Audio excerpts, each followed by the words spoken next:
All right, everyone, we are back with another episode of the Kyle Lanslone Show. And once again, I have another guest joining me today. There is just so much going on in Washington. I had to bring Kelley on and introduce her to my audience, first of all, but then get into the news and break it down because Kelley, just you understand the Beltway and the DC dynamics so well. So I'm really excited to have you here.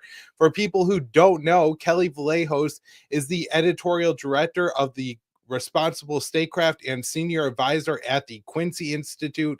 And at antiwar.com, Kelley, Quincy Institute pieces every single day on our homepage because what you guys are writing is just so important. And oftentimes you are actually the author. I think just as much as anyone else, we spotlight you. So Kelley, welcome to the show. How are you doing today? I'm doing great, and I love antiwar.com. I was writing for them during the Iraq and Afghanistan wars. It gave me a place to express myself in my reporting and analysis, and Eric Garris is fantastic. He's a good friend, and you guys are doing the Lord's work over there every single day, so thank you. Well, I really appreciate that, Kelley. And yeah, Eric Garris, the boss at antiwar.com, and Scott Horton, the last guest on this show, speak as highly of Kelley as they do anyone. So, Kelley, I got to talk to you about what I guess Washington is dubbing Signalgate, this really unbelievable story. I read the article 2 or 3 times, initial Jeffrey Goldberg piece, because it just seemed so unbelievable to me. And then the Trump administration's reaction to this isn't much better. So I got a quick clip here from Mike Waltz talking about it, and then I'd like to get some of your thoughts. Let's play the. So your staffer did not put his contact information. No, but how did it end up in your phone? That's what we're trying to figure out. Okay, but that's a pretty big problem. That is what we've got the best technical minds, right? That's disturbing. And that's where, I mean, I'm sure everybody out there has had a contact where it was said one person and then a different phone number. But you've never talked to him before, so how's the number on your phone? I mean, I'm not an expert in any of this, but it's just curious. How's the number on your phone? Well, if you have somebody else's contact and then then somehow it gets someone sucked sent in, you that it gets contact. Sucked in. Was there someone else supposed to be on the chat that wasn't on the chat that you thought was? So on the chat? person that I thought was on there was never on there. It was this Who guy. was that? What person? Well, I'm not. Look, okay. Laura, I take responsibility. I built the group. Okay. So Kelley, let's start here. I got quite a few questions on this I want to ask you, but just from what you could remember as far as DC scandals go, is this just some of the most incompetence you have seen out of an administration? It certainly seems that way to me. I have never seen anything like this in my life. What bothers me the most is I spent most of the global war on terror writing about whistleblowers who were in peril, whistleblowers like John Carrico, who actually went to jail, whistleblowers like Thomas Drake, whose entire life was destroyed over a scintilla of the accusations or a scintilla of the risk that these people put our American service members at with this foolish signal chat. So with Carrico, for example, he confirmed the name of a CIA personnel who had been doing waterboarding in a detention center overseas. I believe it was in Pakistan. Just confirming the name to a reporter. He was in prison for 2.5 years. Thomas Drake, they found a press release in his house that they after the fact classified and tried to try him for espionage for that. They didn't succeed, but he lost his job. He lost his clearance. He ended up working at an Apple store. I mean, so what these guys did was like 1,000,000 times worse in terms of exposing our military out in the Red Sea and exposing us for probably to so much more in terms of like how signal could be hacked. And that's what hit me today was the hypocrisy of Washington. You'd sit there and talk about classified information and Espionage Act, Julian Assange and everything. And these in real time, these guys really were putting classified information out there illegally. And they were using a signal chat to war game or do their war plans rather, which anybody that uses Signal knows that those messages are set to disappear. That's why people use them. And so they're breaking Federal Records Act because those conversations are not only classified, but they need to be kept and archived for the public. And so like on so many different levels, this was a shit show. And we can talk about different facets of it, but watching Mike Waltz out there, it's just really cringe. I mean, this guy obviously was under some serious pressure when he was doing this interview with Laura Ingraham, and she is a sympathetic interviewer, and he barely kept it together during the interview because there's just no excuse. If you use Signal, it's you just don't mistakenly put people in your contacts and mistakenly put people into groups. And even if they mistakenly put the person into a group, Jeffrey Goldberg, I mean, don't you think it was important enough to like look at who's in the group and kind of like match up with who you expect to be there? And there's this lingering JG. Yeah. Somebody should have asked, like, who's that guy in there? I mean, the CIA director, the director of national intelligence are both in that chat. And so I want to ask you this question first, and then I want to get into like some of the content of what was actually discussed there, because you've done some recent writing on Yemen that I think is really important. But what do you think the fallout is here? Because Mike Waltz, I mean, I can't believe he didn't get immediately fired by Donald Trump. I thought the next post on Donald Trump's Truth Social was going to be, Mike Waltz is an idiot. I never should have hired that guy. What an absolute clown and buffoon. I'm so happy I got rid of him, just like I did all my other national security advisors. Right? You're that's fired. what I thought was coming. But we're not getting that. But I think maybe even worse, some of the people in the Trump administration who I wouldn't say I endorse, but has maybe moderately better than the consensus views, Tulsi Gabbard, JD Vance, to a lesser extent Pete Hegseth, all look really bad from all this. And so could we see people resigning from the Trump administration? Do you think we're going to have some fallout here? Or do you think they're just going to push ahead and kind of, I mean, it's not like we had expect any of them to actually face criminal charges or anything like that, even if they should. Well, this is what I do think that somebody needs to be held accountable, and it's probably Mike Waltz. What we're probably seeing here is that Trump resists when he feels like the liberal mob, the liberal media mob is coming after him.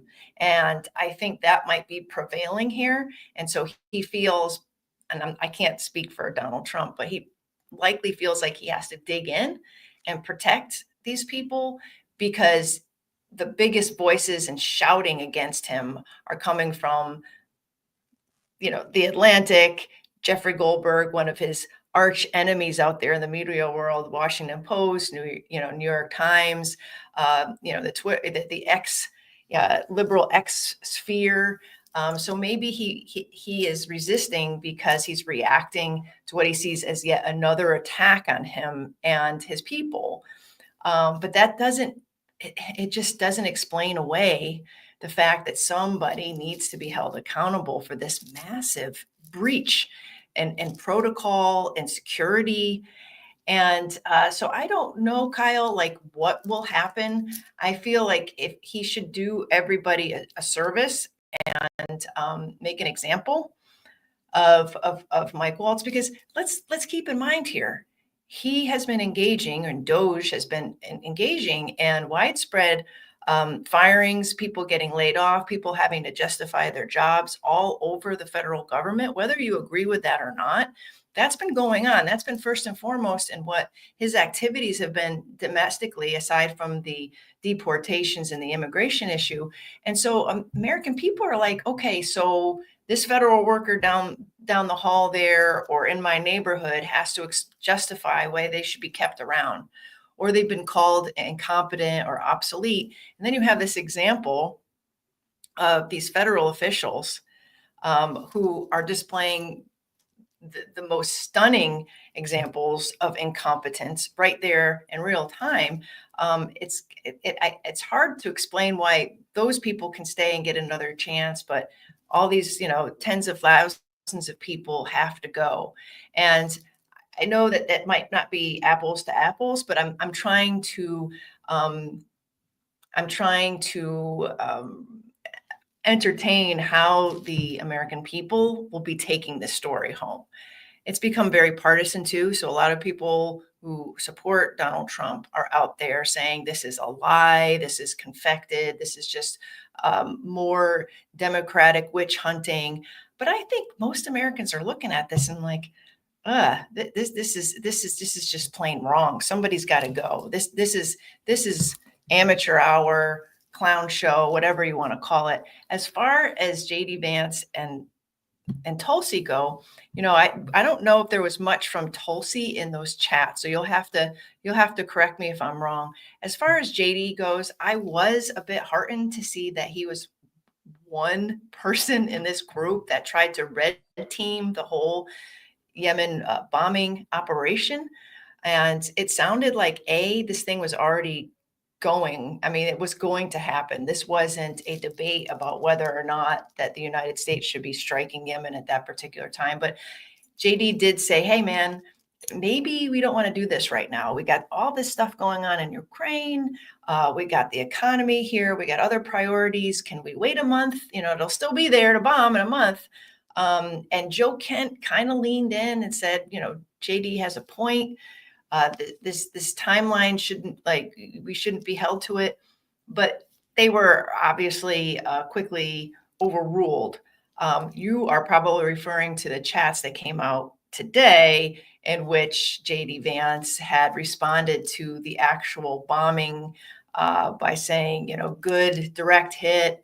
I'll say a prayer, Right. victory, very short, little bursts of reaction from him. It wasn't as full-throated as, muscle emojis and flags and fire, but and some of the other things that people were saying on the call. But yeah, it honestly, the whole thing is not a good look for anybody. Right. And we are showing some of those messages on the screen for people listening live. By the way, if you are live, go ahead and repost this show on X, or if you're watching on YouTube, share it out. If you want to leave us a comment, go ahead and do that. We're always open to that. And be sure you subscribe to the channel. Now, I do actually have a video of Tulsi Gabbard during, I believe it was her testimony in Congress today. So let's go ahead and play that clip. Member, my answer yesterday was based on my recollection or the lack thereof on the details that were posted there. I was not, and what was shared today reflects the fact that I was not directly involved with that part of the Signal chat, and replied at the end reflecting the effects, the very brief effects that the National Security Advisor had shared. So it's your testimony that less than 2 weeks ago, you were on a Signal chat that had all of this information about F-18s and MQ-9 Reapers and targets on strike, and you in that 2-week period simply forgot that that was there. That's your testimony? My testimony is I did not recall the exact details of what was included there.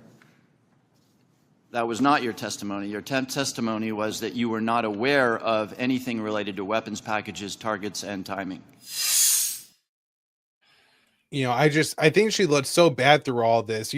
When Tulsi is right, she could be a real bulldog and even in front of Congress, make some real scenes. I mean, we saw this during her confirmation hearing. We're on Syria. She's talking about Timber Sycamore. On Russiagate, she's going on the attack. But on some issues where she's like walked back or switched her position, say Section 702, you get this very cagey Tulsi Gabbard. And I just think it's such a bad look for her. And again, as director of national intelligence, you assume that all of her chats are on lockdown. And, I don't want to sound like a liberal MSNBC commentator or anything like that, but this is just really embarrassing, everything else aside, as far as I can tell. Yeah, I won't say a bad word about Tulsi. I really like her, and I agree with you. She's a real bulldog when she wants to be. My impression, and this is not because I have inside information or anything, but I think anybody that like saw these hearings or watched or read the chats and the Goldberg story, it seems to me that this operation was underway. It was probably planned and approved from the very top. Um, if anything, those on the chat who I feel like were in charge would be Pete Hegseth and Mike Waltz. And everybody else was sort of kind of got their marching orders to do what they had to do in their particular domain. And I think you saw some gentle pushback from JD, not because that's all he was capable of. It just seems to me that it was probably a foregone conclusion. He had to pick his battles. He already knew this thing was in motion. Like I said, I don't have any particular insights into this. But what I will say is this is a very interesting window into what's happening in the Trump administration and in the right writ large. You have different conservatives on foreign policy who have been battling this out, and you have a administration that represents two strains. You have the realism, restraint, populist, non-interventionist side, and then you have your old guard, your hawks, your neocons, the war party. And it looks like in this instance, the war party was in charge of this operation, of this policy. I wrote about this last week. We have never gotten a full explanation as to why the United States had to re-engage airstrikes in the way that they have against the Houthis in Yemen. And I think it is beholden of the administration to articulate a strategy. We went for 4 years listening to critics of the Biden administration say that he did not take the American people seriously enough to explain to them why we were doing X, Y, Z in major conflicts across the globe, including Israel, including Ukraine. And here we go, 60 days into a Trump administration. We're bombing another country. We're into day 11, and we haven't gotten an explanation. We've gotten Truth Social posts from Trump saying that this is a message to Iran. Okay, so is this about Iran? We have other people, influencers, experts, whatever, that are closely aligned with the administration saying that this is about freedom of navigation. That was mentioned on the Signal chat conversation as well. But then there are other folks who say that this is sort of like assisting Israel and Netanyahu. Others who just say that, we got attacked by the Houthis and we got to show them who's boss. Well, we hadn't really been attacked by the Houthis since before the Trump administration, since December. So why now? So I'm flummoxed, and I'm really tired of these changes in administration where they say one thing during the campaign about foreign policy and then do another when they get into office. And I expect more from this administration. I had hopes, and this isn't a good start. Yeah. So I think the article you're referring to is one, does the U.S. military even know why it's bombing Yemen? And it was fantastic. I recommend everybody check it out. I actually ran it as the spotlight article at antiwar.com earlier this week. Thank you. So one of the things that I want to ask you kind of in this subject, and I guess if I were Jeffrey Goldberg, my takeaway from that conversation would have been, among other things, but how thin the Trump administration's reasoning was to go to war. But that really wasn't, the emphasis of his reporting. And so what did you think of, kind of the retorts to JD Vance saying we could wait a month, and Hegseth's reply is more or less, well, if we wait and it gets out that we waited, then we could look indecisive. It's all about optics. And I feel like again, spent 4 years attacking the Biden administration for doing these thinly veiled PR campaigns that involve our US military. And then we have these guys on this chat basically saying the same thing. Well, we'll be seen as weak if we don't do it now. Really? You think you're going to be seen as weak if you don't bomb the hell out of a small militant group in Yemen that most Americans really haven't heard of? I mean, we're not talking about another superpower here. We're talking about the Houthis. And the longer this goes on, and the more we attack the Houthis and the more they respond by attacking us, we do look weak because we look like we have the ultimate arsenal, which we do. We have $22 million missiles that we're lobbing at these guys, and they have whatever missiles. A lot of them are, makeshift things that they built on their own. They have drones. They've been doing a lot of damage for a small, and I'm saying ragtag because that's what we used to say in the global war on terror organization, against the mightiest military on earth. And so do they really want to do this again? Because this has been 11 days and the Houthis are still attacking our warships.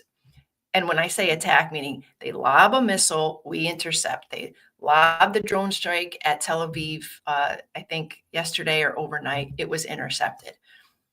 I know of maybe 4 casualties in the last 14 months that have resulted from Houthi attacks. They were not American. Sadly, they were, these poor crew members that are on these shipping vessels, but no Americans have been harmed. I mean, give me a break. So what are these optics? I think it works worse by marshaling all our firepower. And let's keep in mind that our firepower is limited. We have been draining our stores to give missiles to the Ukrainians over the last 3 years. We don't even know how much we've given them. You talk to Danny Davis all the time, I'm sure, and he'll tell you we're running out. And now we're giving more over to the Israelis, and we've been fighting the Houthis and expending all of this, over $1 billion that I know of missiles against a small militant group. What happens if we get into a real fight with a real power like China? I'm not saying that's going to happen, but hello, what if something really bad happened and we had to marshal our national defense and we realized, oh, the cupboard is bare because we had to show the Houthis who was boss? Yeah. Well, and I think one of the things that apparently Donald Trump, the administration, and many Americans who comment on this don't seem to understand is that each volley of engagement with the Houthis, they win, right? Even if they don't hit the American aircraft carrier with their missile, their $5,000 missile being intercepted by a multi-million-dollar American interceptor, or a $250,000 American interceptor, means the Houthis are winning.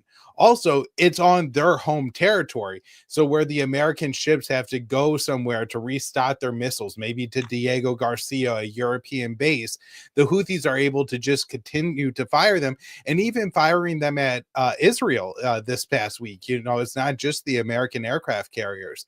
And one of the other interesting things to come out of all of this is the Trump administration has been somewhat transparent with one of the reasons why they're doing this is to stop Israel from bombing Yemen, which I think is a real admission that all of this is tied up in Gaza, where if you look at what happened at the beginning of the Trump administration, I think Trump could really claim that he settled the Red Sea, that by negotiating the ceasefire between Israel and Hamas at the beginning, the Houthi attack stopped. And rather than celebrating this and claiming this is a victory, as you mentioned in your article, inexplicably, the Trump administration pretended like the attacks were continuing throughout his entire presidency and went to war with the Yemenis. And so I guess, do you see this policy as being rooted in the Israeli policy as well?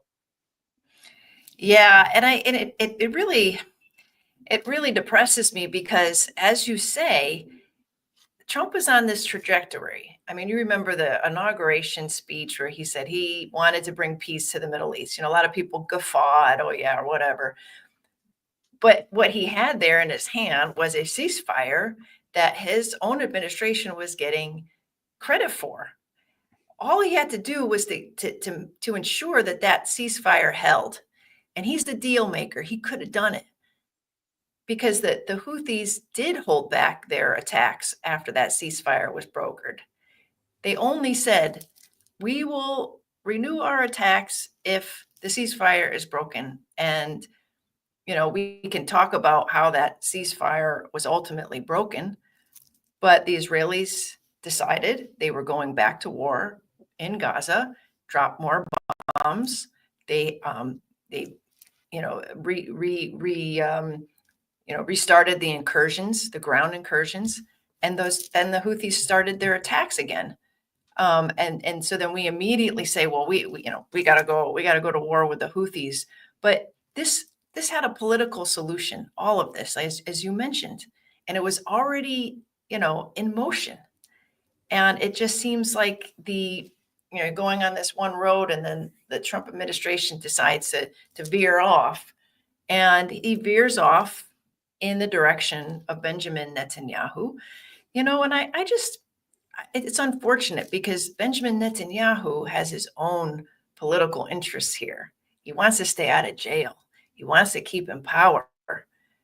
So what are we doing? We are throwing over peace in the region for Benjamin Netanyahu. And I just don't think that Trump really wants to be remembered as a guy who was being held, led by the nose by any leader, much less Benjamin Netanyahu. I think he should have kept his own course. I want peace, and this is how it's going to happen. And we're seeing that all fall apart today. And I feel like it's bad karma, and it's come back to bite him with this signal chat, because there was this rush, it seemed, to go after the Yemenis. And it wasn't thoughtful. You had people jumping on a chat to plan it. Somehow Jeffrey Goldberg, the worst journalist I could possibly think of to have exposed this thing. I mean, this guy's been after Trump for years. He called him Hitler. Yeah. So, how did he get involved in all of this? This is just one disaster after another. Yeah, I couldn't agree more. Now, one of the things that you had brought up earlier in our conversation was when it comes to the Trump administration, there does seem to be these kind of two silos of foreign policy thought. Mhm. There is the typical neoconservative, and this is represented with Waltz and Rubio and others in the administration. And then you have some people who are either in a more blurry position or at least better on the Ukraine side, like Tulsi Gabbard or Pete Hegseth. And so earlier this month, you wrote this article, Mr. Trump, you would have been lucky to have Dan Davis on your team. And I feel like this is maybe a real bellwether moment for the Trump administration, where there was two directions to go. And one was leaning into the non-interventionist side. And unlike Tulsi Gabbard, Danny Davis is a non-interventionist, or at least a restrainer when it comes to the Middle East. Unlike the rest of the Trump administration, it seems like that's where he got in trouble. So, what do you think of the not hiring of Danny Davis, and what do you think that says about what we're going to see from the Trump administration over the next 4 years? Yeah, I wish Trump would do as much house cleaning as he's done with the rest of the federal government in his foreign policy and national security shop, because I feel like you have all of these retreads from the old neocon days, from 2002 and beyond. So you got neocons, you got your old Cold War warrior types. Somehow they've either weaseled themselves in, or they've been around. And they do not want to lose their grip on the levers of power in Washington, particularly in this new administration. And so they've been behind the scenes doing their own personal vetting of Trump nominees. And we can go through the list, but there are a number of people who you and I would probably say, okay, that's not bad to have that person in. He's an America First restrainer. He's America First realist. He's a realist. Doesn't have to be purely non-interventionist, but actually has vocalized the need and desire to see a different kind of foreign policy, one that doesn't expand our military primacy, that doesn't go and search for war monsters to destroy, wants to bring troops back home, wants to adhere to constitutional, constitutional wars or whatever authorizations, giving Congress back its powers. The whole spiel. Well, there are a number of people who were up for nominations, including Dan Davis, who wasn't even in a confirmable position, who have been smeared by these people, who have gone to the media and itemized all of their sins. And what are their sins? Their sins are they weren't tough on Iran. They actually questioned whether we should be going to war with Iran. They actually questioned whether it was in the best interest for us to send 2,000 pound bombs to drop on refugee camps, who have questioned whether or not we should continue to give unconditional aid to Zelensky in Ukraine. And for that, some of them have either had very rough confirmation processes like Tulsi, or they got their offers rescinded, like Dan Davis. You have an Elbridge Colby who still hasn't been confirmed, and a few others who, like Dan Caldwell or Mike Domino, who got in, but on the skin of their teeth because terrible things were dug up about them, like saying, we got to bring home the troops from Syria. I mean, this is the level of, the smearing.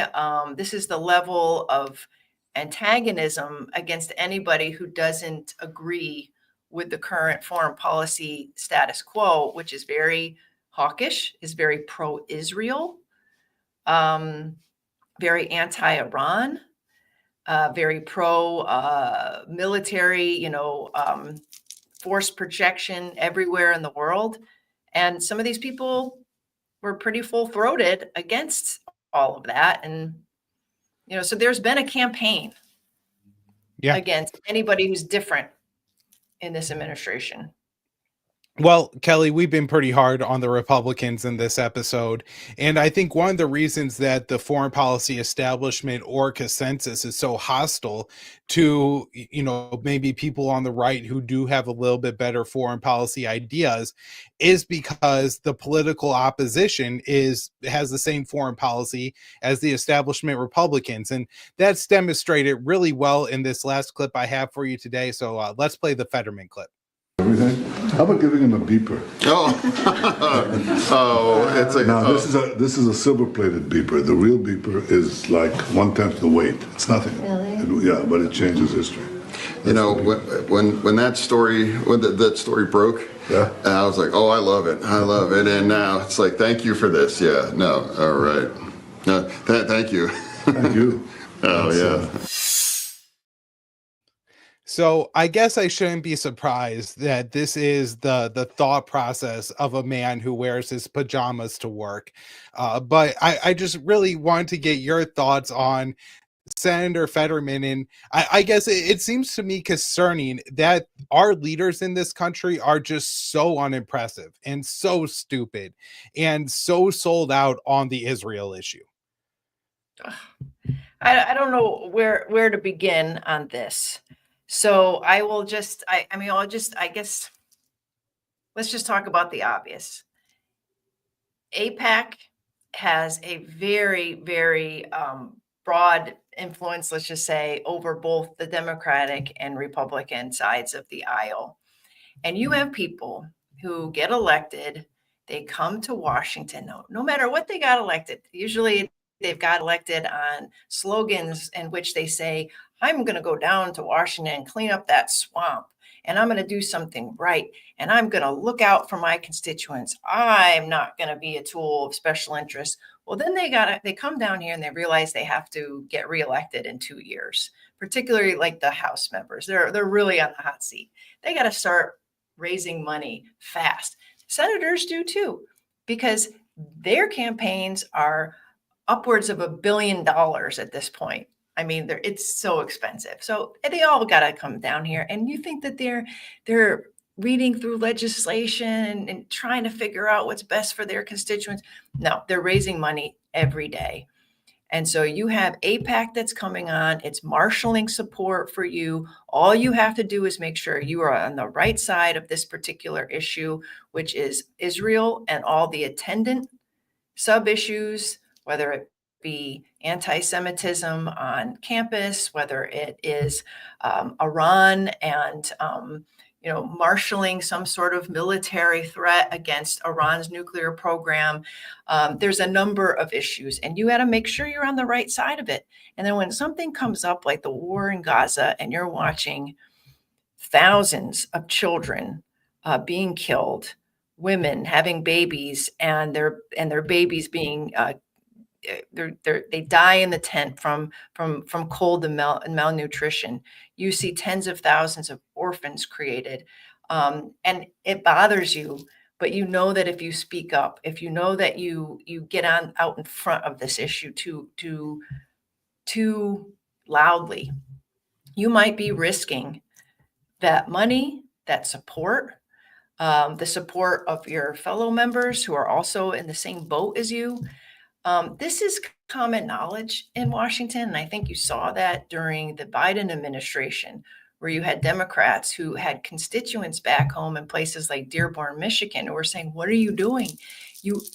We can't support this anymore. We are violating our own values, our own laws.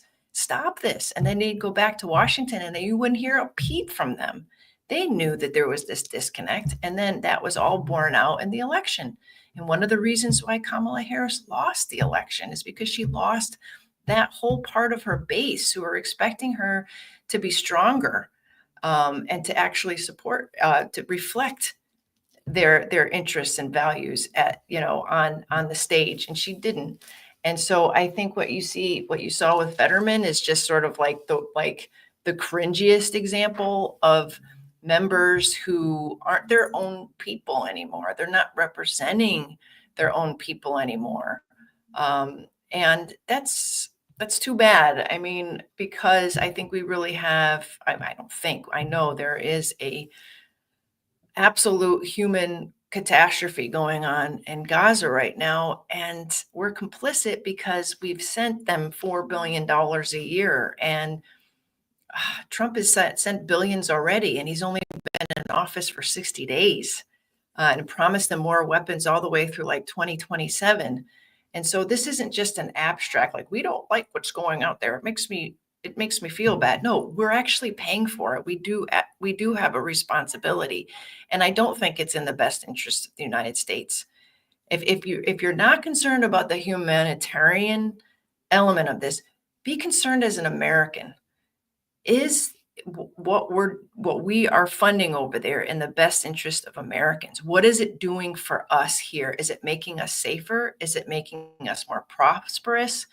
Is it making us better humans? Like, I don't think so. I don't think this is helping Israel, the Israeli people, what's happening over there, because in the long term, this is going to be quite destructive to their nation, their project. So it's just bad. And we don't have members of Congress, well, we have a few who are strong enough and have the backbone enough and the independence to stand up. Of course we have Rand Paul, of course we have Thomas Massey, but we have Democrats as well, Rashida Tlaib, Ilhan Omar, but like, they're just a couple people. There's just like a few, and out of 2 chambers, that's it. Right. Yeah, and I mean, it just you see it time and time again, and it makes America so much less safe. I'm really concerned with the twin policies of propping up a jihadistan in Syria and then conducting backing Israel and conducting a genocide in Gaza could one day blow back on the American people. I mean, the formative event of my life is 9/11, and so the idea that we are essentially cooking from the same recipe, but that we did in the 1990s that led to the 9/11 attacks makes me just so concerned. But everybody, thank you, Kelley, so much for joining me today. This was absolutely fantastic. Everybody, Kelley Vlahos from the Quincy Institute. You are Kelley B. Vlahos on Twitter, correct? So everybody definitely head on over and follow Kelley and check out all of her work. She does a great show of her own and is always reposting the best stuff from the Quincy Institute. It's absolutely fantastic. Kelley, I'll be sure to have you back on soon. The audience loved you. Thanks, Kyle. You're my hero. Thanks, Kelley. All right, everyone. That's another episode of the Kyle Lanslone Show. Before you log off today, just be sure to subscribe to the show. Head on over to our YouTube channel. If you got suggestions for a future guest or clips that you want me to break down, leave them in the comment section, and we'll be back with another episode soon.